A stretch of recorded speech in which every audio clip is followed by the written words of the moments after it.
క్వెషన్స్‌ని జాగ్రత్తగా మీరు అబ్జర్వ్ చేయండి. అంటే క్వెషన్ ఫ్రేమింగ్‌లోనే ఒక లెక్చరర్ గాని, ఒక సంస్థకు సంబంధించిన టాలెంట్ కనపడతా ఉంటుంది. ఈ క్వెషన్స్‌ని నేను హిస్టరీ అట్లాగే మూవ్‌మెంట్ నుంచి తీసుకున్నాను. కారణం ఏంటంటే, తెలంగాణ హిస్టరీ కూడా సిలబస్‌లో భాగమే గ్రూప్ 2లో, గ్రూప్ 3లో.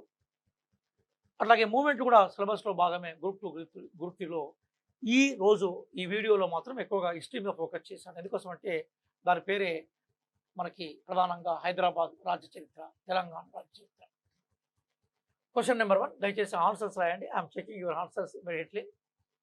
ఈ క్రింది వాటిలో భాగ్యరెడ్డి వర్మచే స్థాపించబడనిది which is not established by Bhagya Reddy Varma. A Karmacharini Sabha, B Hindu social service league, C humanitarian league, D Jogini Nirmoolana సంఘం. ఇక్కడ 4 క్వశ్చన్స్ని మేము ఫ్రేమ్ చేసాం, 4 ఆప్షన్స్ని. ఇందులో భాగ్యరెడ్డి వర్మ గారిచే ఏమి స్థాపించబడింది, ఏమి స్థాపించబడలేదు అనేది క్వశ్చన్ సారాంశం. భాగ్యరెడ్డి వర్మ గారి మీద క్వశ్చన్స్ అడగకుండా తెలంగాణ క్వశ్చన్ పేపరు తయారు కాదు. Because is a great reformer. Particularly he work for down trodden people, కింద కనిపించే సోషల్గా డిస్క్రిమినేషన్ గురై తనానికి గురైన మాలలు, అట్లాగే మాదిగలు, అట్లాంటి కమ్యూనిటీస్ ఏవైతున్నాయో చరిత్రలో గొప్ప పాత్ర పోషించి చరిత్రలో అభివృద్ధిలో విస్మరణకు గురైన గ్రూపు. మనకు తంగలాన్ సినిమాలో ఈ విషయాన్ని ప్రధానంగా ప్రస్తావిస్తూ వస్తూ ఉంటారు. What is the answer for it? ఇందులో భాగ్యరెడ్డి వర్మ స్థాపించిన సమావేశాలు ఉన్నాయి, సభలు ఉన్నాయి, ఆర్గనైజేషన్స్ ఉన్నాయి, వారు స్థాపించనివి ఉన్నాయి. అందులో A Karmacharini Sabha, Hindu social services league, humanitarian league and Jogini Nirmoolana Sangham. What is the right answer? AB రైటా, సిడి రైటా, ఓన్లీ సి రైటా, బిడి రైటా? What is the right answer? Yes I am waiting for your answers. Yes I am waiting for your answers. Check your answers. Karmacharini Sabha అంటే ఇళ్లల్లో పనిచేసే పారిశుద్ధ్య కార్మికులు ఎవరుతున్నారో వారి కోసం ప్రత్యేకమైన ఆర్గనైజేషన్ని తొలిసారిగా ఏర్పాటు చేసింది భాగ్యరెడ్డి వర్మే. సో వారిచే స్థాపించబడింది. ఇక్కడ స్థాపించబడనిది అన్నా నేను. So Karmacharini Sabha was established by Bhagya Reddy Varma. Hindu social services League, ఇది కూడా భాగ్యరెడ్డి వర్మ వారిచేనే స్థాపించబడింది. హ్యుమానిటేరియన్ లీగ్ ఏదైతే ఉందో అది ప్రధానంగా బాల్ ముకుంద్ రాయ్. మొత్తం హైదరాబాద్ సమాజంలో మొట్టమొదటి గ్రాడ్యుయేట్గా మనం తీసుకునేది బాల్ ముకుంద్ రాయ్. అలాగే మొట్టమొదటి లేడీ గ్రాడ్యుయేట్గా తీసుకుంది మాసుమా బేగం. తెలంగాణ సమాజంలో, హైదరాబాద్ సమాజంలో మొట్టమొదటి లేడీ గ్రాడ్యుయేట్ మాసుమా బేగం. ఆమె కొంతకాలము మనకి ప్రాంతీయ మండలికి ఉపాధ్యక్షురాలు కూడా పనిచేసింది. Masuma Begum, she was the first graduate from ladies. అలాగే మనకి Bal Mukund Rai is the first graduate from gents. Humanitarian league వారు స్థాపించారు. జోగిని నిర్మూలన సంఘాన్ని భాగ్యరెడ్డి వర్మ స్థాపించలేదు, కానీ జోగిని నిర్మూలన కోసము భాగ్యరెడ్డి వర్మ ప్రయత్నం చేశారు, చాలా సీరియస్గా ప్రయత్నం చేశారు. జ్ఞాన్ కుమార్ హెగ్డే జోగిని నిర్మూలన మీద ఎక్కువగా వర్క్ చేశారు. కాబట్టి హ్యుమానిటేరియన్ లీగ్, జోగిని నిర్మూలన సంఘం ఈ రెండు భాగ్యరెడ్డి వర్మచే స్థాపించబడని అంశాలు. So the right answer is C and D. కొద్దిమంది రాశారు students. C and D is the right answer. కాబట్టి Karmacharini Sabha, Hindu social services league, humanitarian League, జోగిని నిర్మూలన సంఘాల్లో చివరిగా కనిపించే మనకి హ్యుమానిటేరియన్ లీగ్ అలాగే జోగిని నిర్మూలన సంఘం, ఈ రెండు తప్ప మిగతా అన్నీ కూడా మనం భాగ్యరెడ్డి వర్మని మనం తీసుకునే ప్రయత్నం చేయాలి. This is the right answer. Okay, Baghela అనే పదం వెరీ పాపులర్ పదం. బఘేలా అది సిలబస్లో కూడా ఉంది. మీరు హైదరాబాద్ సమాజాన్ని జాగ్రత్తగా చూసినప్పుడు హైదరాబాద్ సమాజంలో బఘేలా అనే పదం సంబంధించిన సిలబస్ కనిపిస్తుంది ఫస్ట్ యూనిట్లో. What is the meaning of Baghela? A అతి తక్కువ జీతానికి పనిచేసే వ్యవస్థన, సేవా కులాల వ్యవస్థన, వంశ పారంపర్యంగా వస్తున్న వ్యవస్థన వెట్టి చాకిరికున్న మరో పేర. What is the right answer for it? బఘేలాకు సంబంధించిన దాంట్లో సంబంధించనిది అన్నాం, విచ్ ఇస్ నాట్ రిలేటెడ్. అతి తక్కువ జీతానికి పనిచేసే వ్యవస్థను బఘేలా అంటాం. Related or not. సేవా కులాలకు సంబంధించిన వ్యవస్థను బఘేలా అంటాం. Related or not. వంశం పారంపర్య వ్యవస్థను బఘేలా సిస్టమ్ అట్లా వస్తుంది. It is true or false. వెట్టి చాకిరికున్న మరో పేరే Baghela. Among the four, one is not related to Baghela. బఘేలాకు ఒకటి రిలేటెడ్ కాదు. చెక్ చేసుకోండి. చాలా విషయాలను తెలంగాణ సమాజానికి సంబంధించిన చాలా విషయాల్ని నేను రాష్ట్ర ఈ పుస్తకంలో నేను తీసుకొచ్చాను. తెలంగాణ చరిత్ర సంస్కృతి ఉద్యమం. ఇది సియా పబ్లికేషన్ వాళ్ళు వేశారు. అలాగే ఈ పుస్తకం మీకు అమెజాన్లో, అలాగే మనకి యూనివర్సల్ బుక్ స్టాల్స్, మిగతా బుక్ స్టాల్స్ కూడా దొరుకుతుంది. వీలైతే ఈ పుస్తకంలో తెలంగాణ చరిత్ర మీద సుదీర్ఘంగా రాశాను. దీనిలో ఉద్యమం ఉంది, చరిత్ర ఉంది, సంస్కృతి, మూడు కూడా ఒకే పుస్తకంలో ఉంటాయి. గ్రూప్ 2 కానీ గ్రూప్ 3 కానీ మీకు ఉపయోగకరంగా ఉంటుంది.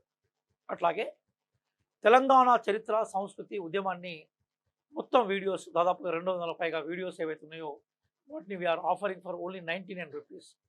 99 రూపీస్లోనే తెలంగాణ ఉద్యమము, తెలంగాణ చరిత్ర, తెలంగాణ సంస్కృతి మీద ఆ కోర్సు ఉంది. అది చెక్ చేసుకోండి, మీకు ఎక్కువ ఉపయోగపడుతుంది. 99 రూపీస్. అది కూడా ఆఫర్ కొద్ది రోజులే ఉంది. Those who are getting very serious preparation for group 2 and group 3 kindly purchase it. అట్లాగే ఈ పుస్తకం ఇంగ్లీష్లో కూడా ఉంది. Come to the point. అతి తక్కువ జీతానికి పనిచేసే వ్యవస్థ బఘేలా. బఘేలా అనేది వీళ్ళకి ప్రధానంగా జీతం ఇస్తారు, కానీ జీతం చాలా తక్కువగా ఉంటుంది. బ్రతికి తెల్లారి మళ్ళీ పనికొచ్చి మళ్ళీ పని చేయడానికి అవసరమైన తిండి మాత్రమే పెడతారు. This is nothing but Baghela. ఇక్కడ బఘేలాకు సంబంధించిన దాంట్లో మనకు కనిపించే వ్యవస్థ ఏదైతుందో అతి తక్కువ జీతానికి పనిచేసే వ్యవస్థగా బఘేలాను మనం తీసుకోవాలి. అలాగే బఘేలాకి సంబంధించిన కమ్యూనిటీస్లో సేవా కులాలు ఉంటాయి. ఇప్పుడు బీసీఏ కమ్యూనిటీస్ ఏవైతే ఉన్నాయో అవన్నీ కూడా సర్వీస్ కమ్యూనిటీస్. చాకలి, మంగలి ఇట్లాంటి కమ్యూనిటీస్ ఏవైతే ఉన్నాయో అంటే వృత్తిపరమైన కమ్యూనిటీస్ కాదు, సేవ చేయడానికి, సర్వీస్ చేయడానికి కొన్ని కులాల్ని కేటాయించాడు. భారతదేశంలో మనకి కులాలు నిచ్చెన మెట్లో ఉంటాయి. మతాలకు, కులాలకు సంబంధించిన విపరీతమైన ప్రెజిడీస్, కంపార్ట్మెంటల్ నేచర్ ఉంటుంది. మతాలకు అతీతంగా నివసించే వాళ్ళు, కులాలకు అతీతంగా నివసించే వాళ్ళు కొద్దిమందే ఉంటారు. కానీ నిజమైన జీవనం కులాలకు అతీతంగా, మతాలకు అతీతంగా జీవించగలగాలి. కానీ మన దగ్గర సోషల్ స్ట్రక్చర్ యొక్క ఫోల్డింగే కులాల మీద కంపార్ట్మెంట్గా, మతాల మీద కంపార్ట్మెంట్గా నిర్మించబడ్డ సోషల్ స్ట్రక్చర్ భారతదేశంలో ఉంటుంది. ఇప్పుడు సేవా కులాలని ఒక ప్రత్యేకమైన కులాలు ఉన్నాయి. అవన్నీ బఘేలా కిందకి వస్తాయి.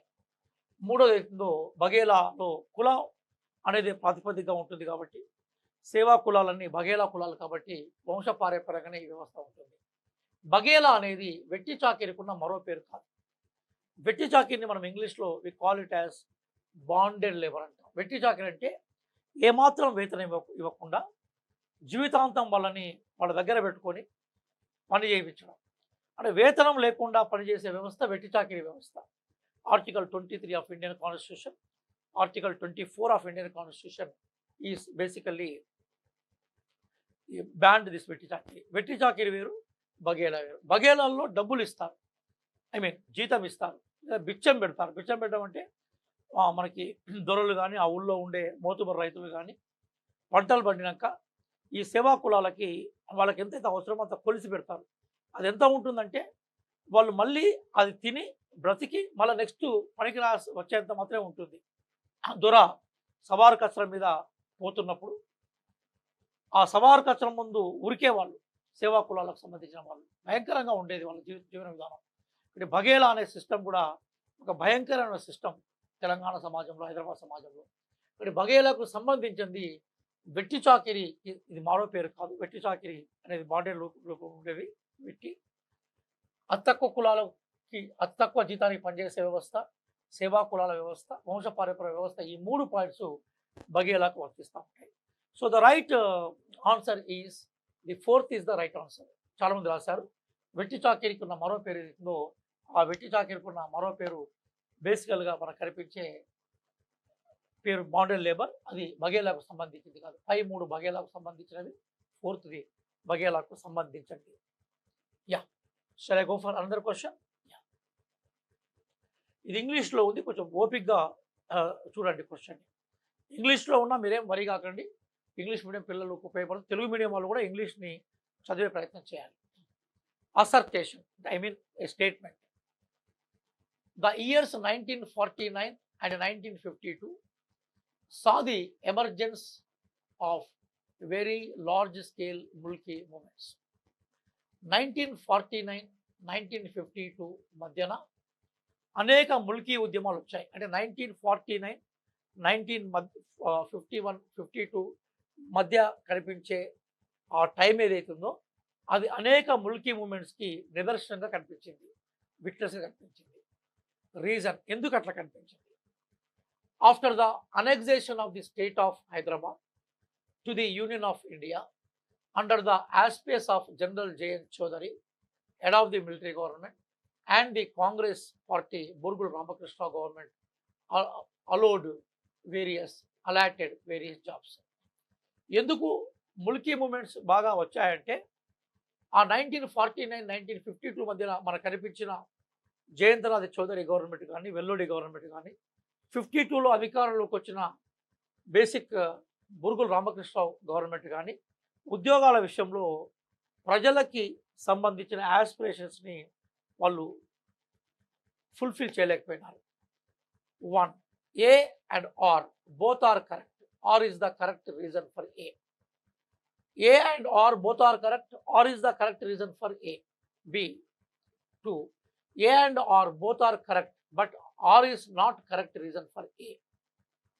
3. A is correct, but R is wrong. D. A is wrong, but R is correct.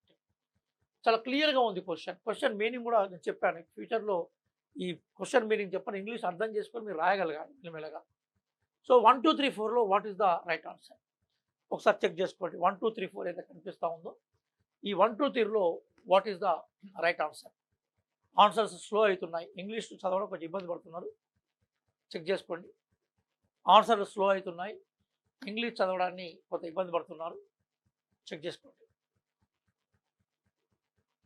Yeah, A and R both are correct, రెండు రైటే. And R is the correct reason for A. మనకి ప్రధానంగా నిజాం ప్రభుత్వం వైపు నుంచి భారతదేశంలో విలీనం జరిగిన తర్వాత హైదరాబాద్ సంస్థానము స్థానికులకే ఉద్యోగాలు ఉంటాయని స్థానికులు విపరీతంగా ప్రయత్నం చేశారు, ఆశలు పెట్టుకున్నారు. కానీ ఆశ్చర్యం ఏంటంటే ఈ ఉద్యోగాలు స్థానికులకు ఇవ్వబడలేదు, మద్రాసీలకు ఇవ్వబడ్డాయి, అట్లాగే వేరే ప్రాంతం నుంచి వచ్చిన వాళ్ళకి ఇవ్వబడ్డాయి. బెంగాలీలకు ప్రధానంగా జేఎన్ చౌదరి టైంలో బెంగాలీలకు, వెల్లోడి టైంలో తమిళ వాళ్ళకి, ఎందుకంటే వాళ్ళు ఇద్దరు ఆ ప్రాంతాల వాళ్ళు కాబట్టి వాళ్ళకి ఇవ్వబడ్డాయి. ఇది తెలంగాణ ప్రజలకు విపరీతమైన కోపాన్ని, ద్వేషాన్ని కలగజేసింది. కాబట్టి 1949-52 మధ్య పరిస్థితి పెనం మీదకి వచ్చి పొయలబడ్డట్టు అయింది. అంటే నిజాం ప్రభుత్వమే బాగా అన్యాయం చేసిందంటే ఉద్యోగాల విషయంలో. తెలంగాణ హైదరాబాద్ రాజ్యము సపరేట్ ఏర్పడిన తర్వాత, భారతదేశంలో విలీనం అయిపోయిన తర్వాత పరిస్థితి మరింత అన్యాయమైంది. కాబట్టి పరిస్థితి అంతా కూడా ఏమైపోయిందంటే పెనం మీదకి వచ్చి పొయ్యిలో పడ్డట్టుగా అయింది.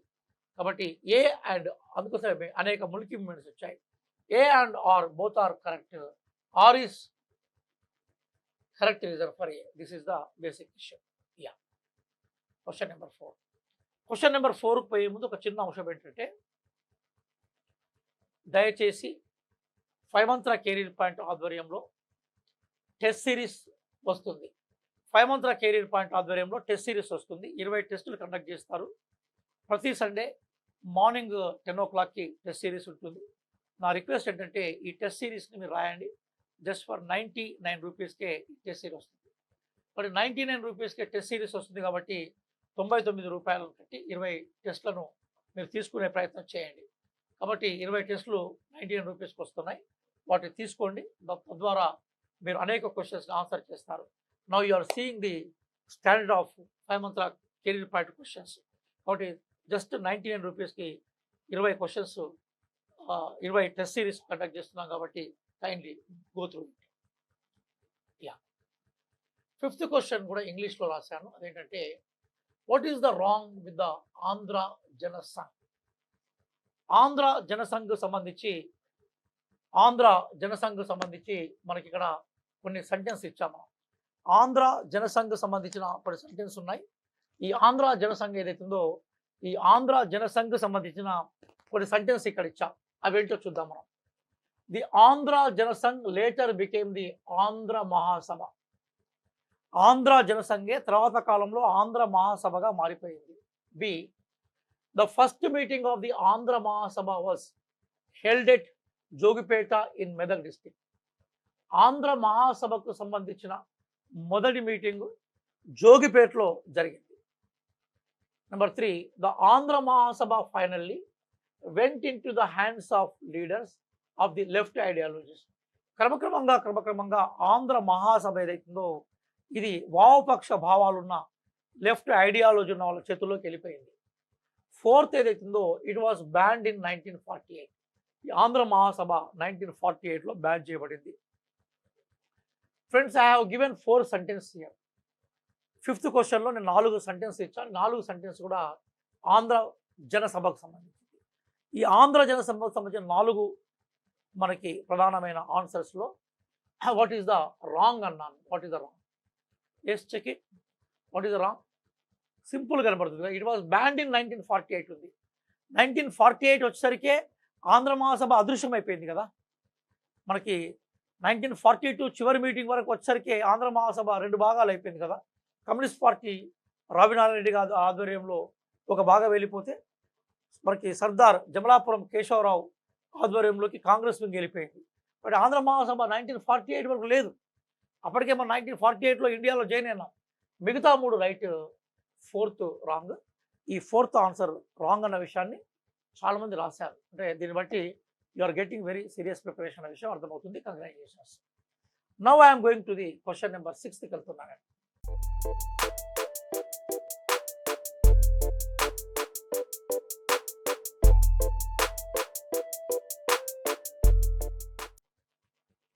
ఇందులో తప్పుగా జతపరిచాం. 1 is basically wrongly matched. What is it?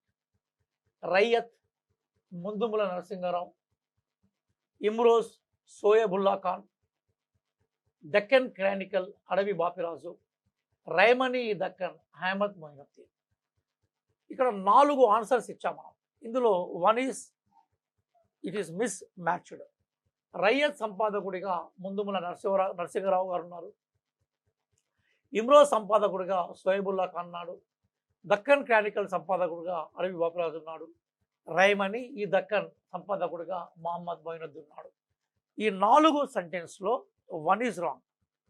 ఒక జత తప్పుగా ఉంది. వాట్ ఈస్ దట్ జత? వాట్ ఈస్ దట్ మ్యాచ్ అనే దాన్ని ఐడెంటిఫై చేయండి.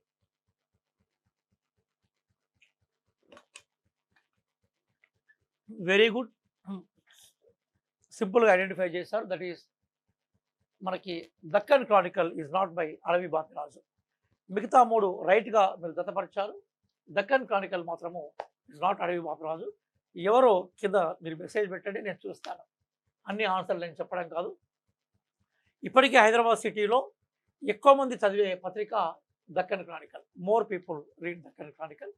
I very sincerely request you, who is the editor of Deccan Chronicle, you write his name under messages. మెసేజ్లోకి వెళ్ళి రాయండి. రయ్యత్ ముందుముల నరసింహారావు, ఇమ్రోజ్ సోయబుల్లా ఖాన్, రైమనీ Deccan Ahmed Moinuddin and his brother. ఇవి ఓకే. దక్కన్ క్రానికల్ మాత్రము అడవి బాపిరాజు కాదు. ఎవరు దక్కన్ క్రానికల్కి ఎట్టారు అనేదాన్ని కింద మీరు బేసికల్గా రాయండి. I'm going to check it. Yeah, బహుశా ఈ క్వశ్చన్కి మీరు పూర్తిగా రైట్ ఆన్సర్ రాస్తారని నేను అనుకుంటున్నాను. నేను రావి నారాయణ రెడ్డి ఆధ్వర్యంలో ఒక ఆంధ్ర మహాసభ మీటింగ్ జరిగింది. రావి నారాయణ రెడ్డి గారు చాలా హార్డ్ కోర్ లెఫ్టిస్టు, భారతదేశంలో అత్యధిక మెజార్టీతో గెలిచిన పార్లమెంట్ ఏరియా. రావి నారాయణ రెడ్డి గారి అధ్యక్షతన నిర్వహించిన ఆంధ్ర మహాసభ ఏదైతుందో అది ఎక్కడ నిర్వహించబడింది? Madikonda, Khammam, Madhira, Bhuvanagiri. Madikonda is near Hanumakonda, Khammam is at Khammam, Madhura is also part of Khammam, previously it was part of Warangal, Bhuvanagiri. ఈ 4 మీటింగ్లో రావి నారాయణ రెడ్డి వారు ఏ మీటింగ్ అధ్యక్షత వహించారు? బహుశా ఈ క్వశ్చన్ కనుక మనం తప్పు రాస్తే అసలు తెలంగాణ చరిత్ర మీద మనకు అవగాహన లేదని మనం అనుకోవాలి.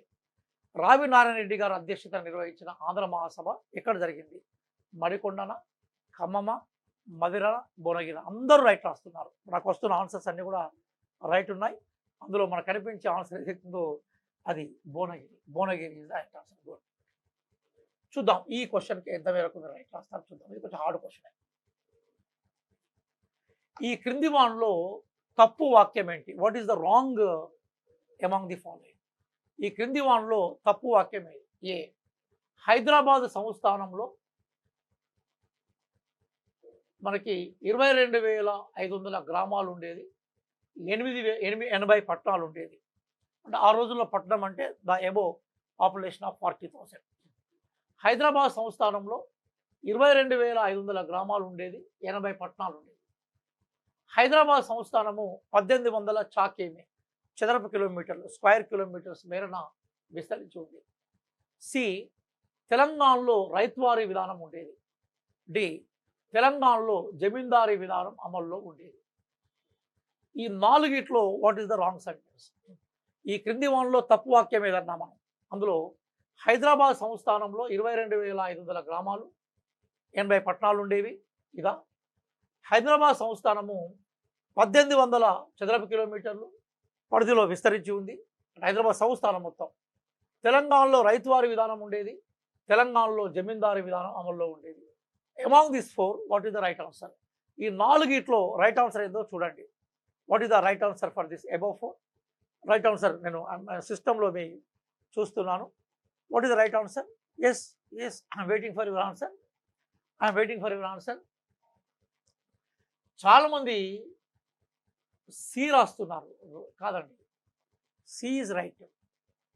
తెలంగాణలో జమీందారీ విధానం లేదు. ఇది రాయట్లేదు చాలామంది. తెలంగాణలో జమీందారీ విధానం లేదు. ఏముంది? జాగీర్దారీ విధానం ఉంది. జమీందారీ విధానం అనేది ఆంధ్రాకు సంబంధించిన కల్చర్. జమీందార్, జమీన్ అది కూడా ఉర్దూ పదమే. జమీన్ అంటే భూమి, దార్ అంటే భూస్వామి. ఈ జమీందారీ వ్యవస్థ ఏదైతుందో అది ప్రధానంగా ఆంధ్రాలో ఉంది. తెలంగాణలో ఉంది జాగీర్దారీ వ్యవస్థ, పటేల్ పట్వారీ వ్యవస్థ, అట్లాగే దొరా, నీ బాంచన్ కల్ముక్త సంస్కృతికి సంబంధించిన వ్యవస్థ తెలంగాణలో ఉండేది. మన దగ్గర ఉంది జాగీర్దారీ వ్యవస్థ, నాటు జమీందారీ వ్యవస్థ.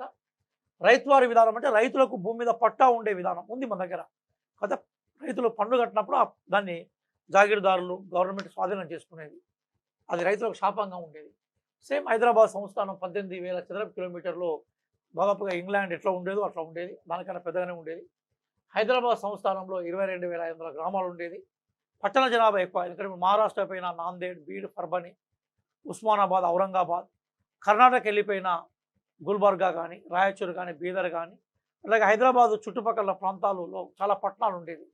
So the A is right, B is right, C is right, the 4th D is wrong. కానీ ఇది చాలా తప్పులు ఆన్సర్ రాస్తున్నారు, సార్ చెక్ చేసుకోండి. యా, ఉద్యోగుల రక్షణ కోసము 7వ నిజాం కాలంలో ఏర్పడ్డ సంస్థ. అంటే ఉద్యోగులను మనం ప్రొటెక్ట్ చేయాలనుకున్నప్పుడు ఒక ఉద్యోగ సంఘం ఉండాలి. To protect employees of the Hyderabad there should be a employees organisation. What is it? Hitarakshana Samiti, Hyderabad NGO సంఘము, హైదరాబాద్ సర్కారీ ములాజిం యూనియన్, తెలంగాణ ప్రజా రక్షణ సమితి. ఇక్కడ 4 ఆన్సర్స్ ఇచ్చా నేను. ఈ 4 ఆన్సర్స్లో what is the right answer? Telangana ఉద్యోగుల రక్షణ కోసము 7వ నిజాం కాలంలో ఏర్పడ్డ సంస్థ హితరక్షణ సమితినా, హైదరాబాద్ ఎన్జిఓ సంఘమా, హైదరాబాద్ సర్కారీ ములాజిం యూనియన్, తెలంగాణ ప్రజా రక్షణ సమితి. Among the 4 what is the right answer? Yeah, చాలామంది రైట్ రాస్తారు. హైదరాబాద్ సర్కారీ ములాజిం యూనియన్. ఇదే తర్వాత కాలంలో హైదరాబాద్ ఎన్జిఓ సంఘంగా మారింది. ఇదే తర్వాత కాలంలో తెలంగాణ ఎన్జిఓ సంఘంగా మారింది. కాబట్టి టీఎన్జిఓ సంఘము హైదరాబాద్ ఎన్జిఓ సంఘం నుంచి వచ్చింది. హైదరాబాద్ ఎన్జిఓ సంఘము హైదరాబాద్ సర్కారీ ములాజిం యూనియన్ నుంచి బయటకు వచ్చింది. దీన్ని మనకి అబ్దుల్ గఫార్ ఎస్టాబ్లిష్ చేశాడు. అబ్దుల్ గఫార్ అనే అతను దీన్ని ఎస్టాబ్లిష్ చేశాడు. ఈ క్రింది వాన్లో సరిగా జతపరచబడింది. ఇది మనకి చరిత్రకు సంబంధించింది కాదు, కానీ ఈ క్వశ్చన్ ఇచ్చాం కంపారిజన్ కోసం. ప్రజల మనిషి వట్టికోట అల్వారు స్వామి.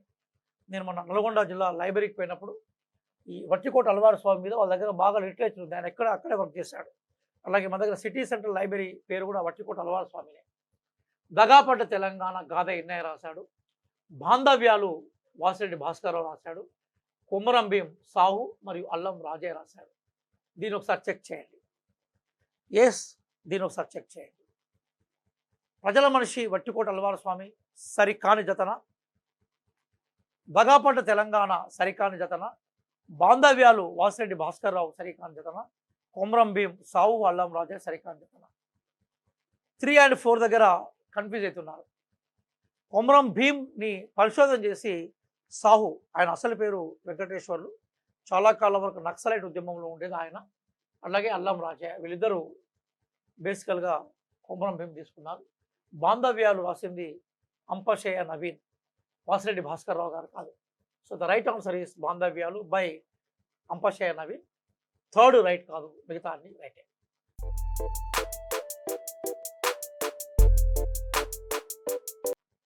పదకొండవ క్వశ్చన్. ప్రస్తుత తెలంగాణ సర్కారు వద్ద అత్యధిక భూమి ఉండేందుకు ప్రధాన కారణం. మనకు చరిత్రలో ఒక నిజం ఏం తెలవాలంటే, ఈరోజు భారతదేశంలో కనిపించే 28 రాష్ట్రాల్లో కానీ, దాదాపుగా 8 యూనియన్ టెరిటరీస్లో కానీ ఎక్కువ గవర్నమెంట్ ల్యాండ్ ఉన్న రాష్ట్రం ఏదైతుందో తెలంగాణ. ఎందుకు తెలంగాణ గవర్నమెంట్ దగ్గర ఎక్కువ ల్యాండ్ ఉంది? To compare with others, why Telangana government is having more and more land. Hyderabad పరిసరాల్లో అత్యధిక అడవి ప్రాంతం ఉండడం కాబట్టి మనకు ఎక్కువగా ల్యాండ్ గవర్నమెంట్ ల్యాండ్ అయిపోయింది.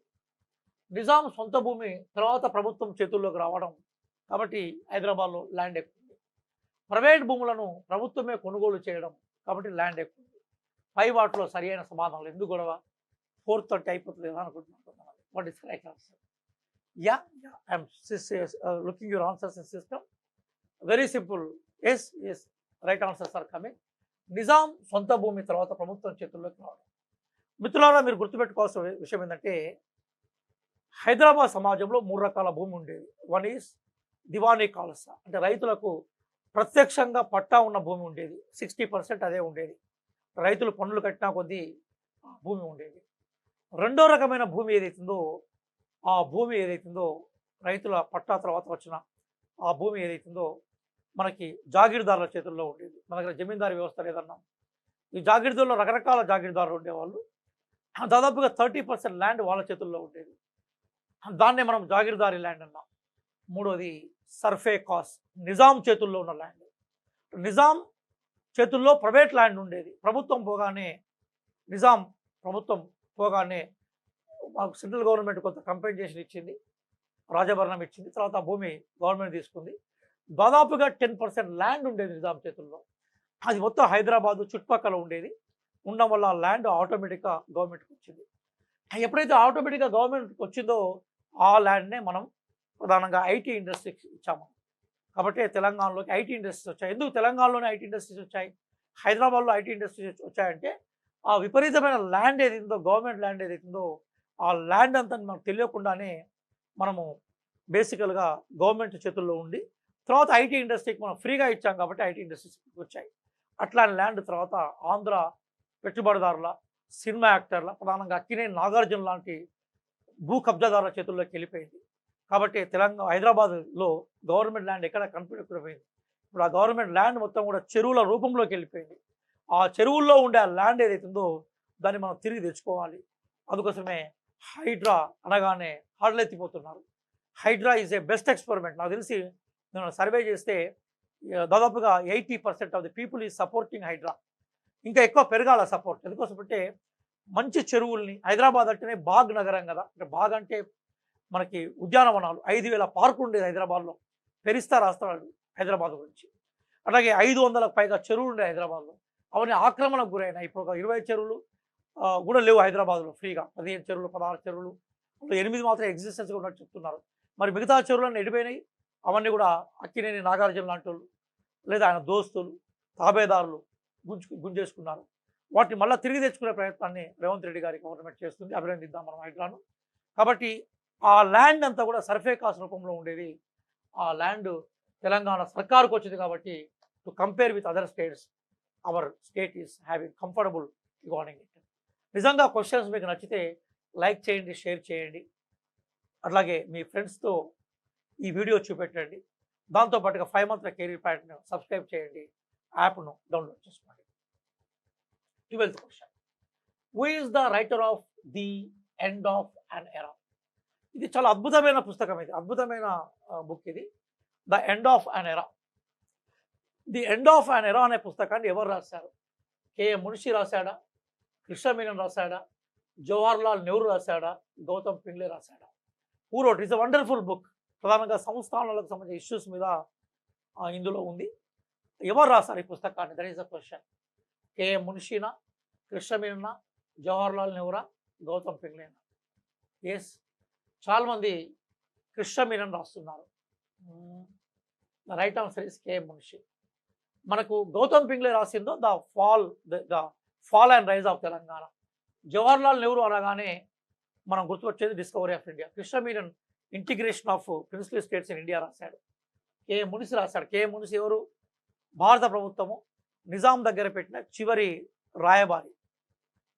నిజాం పతనాన్ని కల్లారా చూశాడు ఆయన. నిజాం ఎట్లా స్టార్ట్ అయినాడు, ఎట్లా పతనమైనాడు కల్లారా చూసిన వ్యక్తి కేఎం మున్షి. ఆయన రాసిన పుస్తకమే ది ఎండ్ ఆఫ్ అన్ ఎరా. కృష్ణమేనన్ రాసింది అది మనకి ప్రిన్స్లీ స్టేట్ మీద రాశాడు. The integration of princely states in India అనే పుస్తకం కృష్ణమేనన్ది.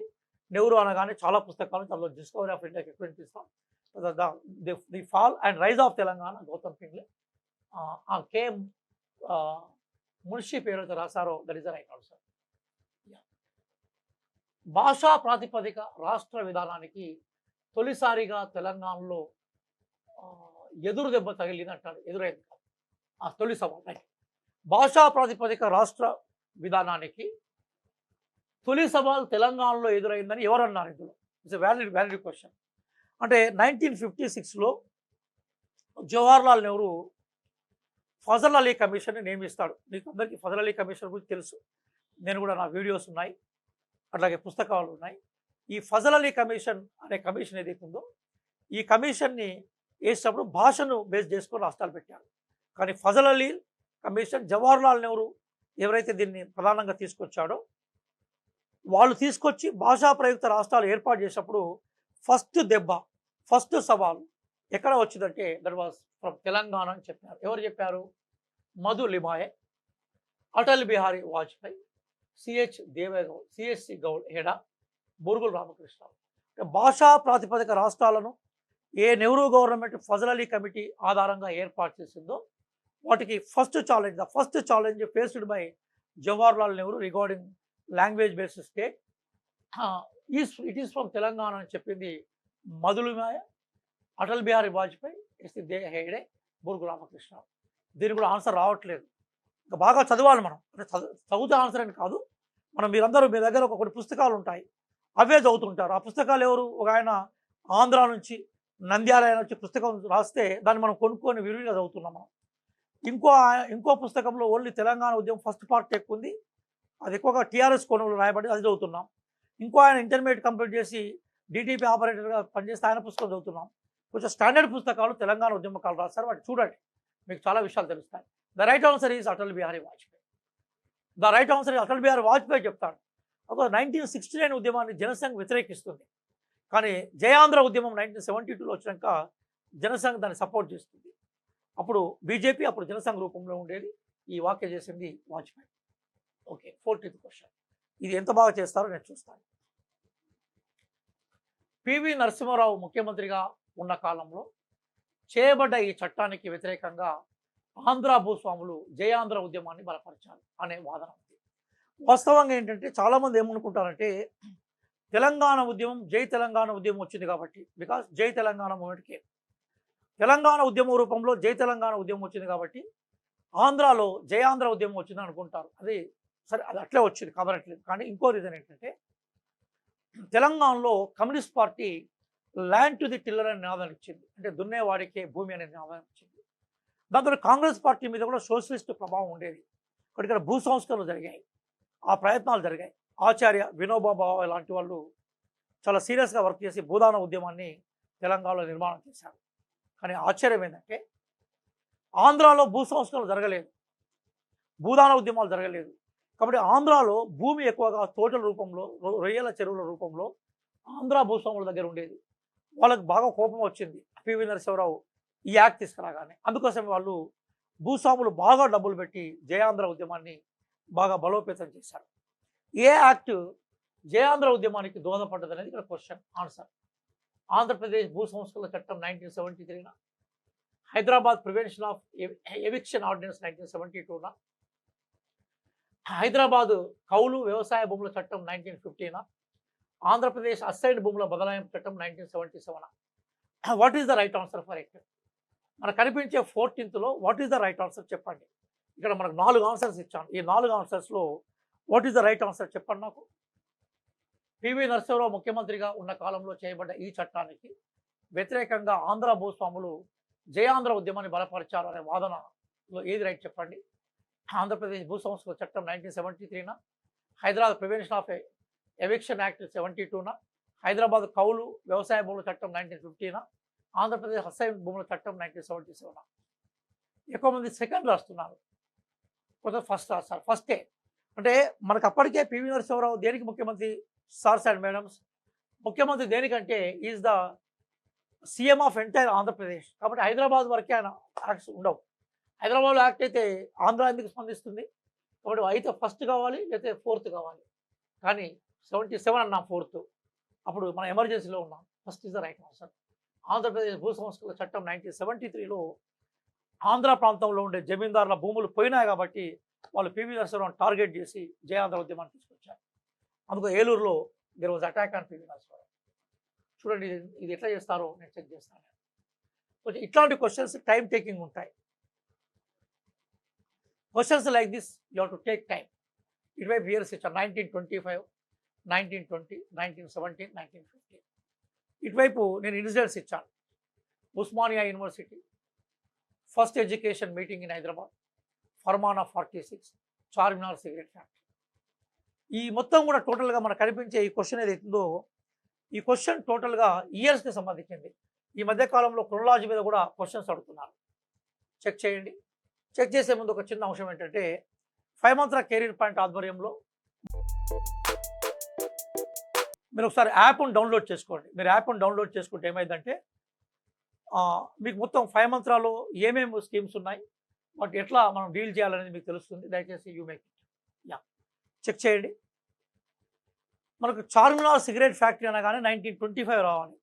అప్పుడు నిజాం రాజు కూడా విపరీతంగా సిగరెట్ తాగేవాడు. నిజాం రాజు విపరీతంగా సిగరెట్ తాగేవాడు. ఏ సిగరెట్ తాగేవాడు అంటే చార్మినార్ సిగరెట్ తాగేవాడు. చాలా కాలం వరకు కూడా మా ఊళ్ళో చార్మినార్ సిగరెటే బాగా పోయేది. దోస్తు బీడి, చార్మినార్ సిగరెట్ విపరీతంగా పోయేది. ఇప్పుడు సిగరెట్ తాగే వాళ్ళ సంఖ్య బాగా తగ్గింది. హైదరాబాద్లో మాత్రం చాలామంది సిగరెట్ తాగే వాళ్ళు కనబడుతున్నారు.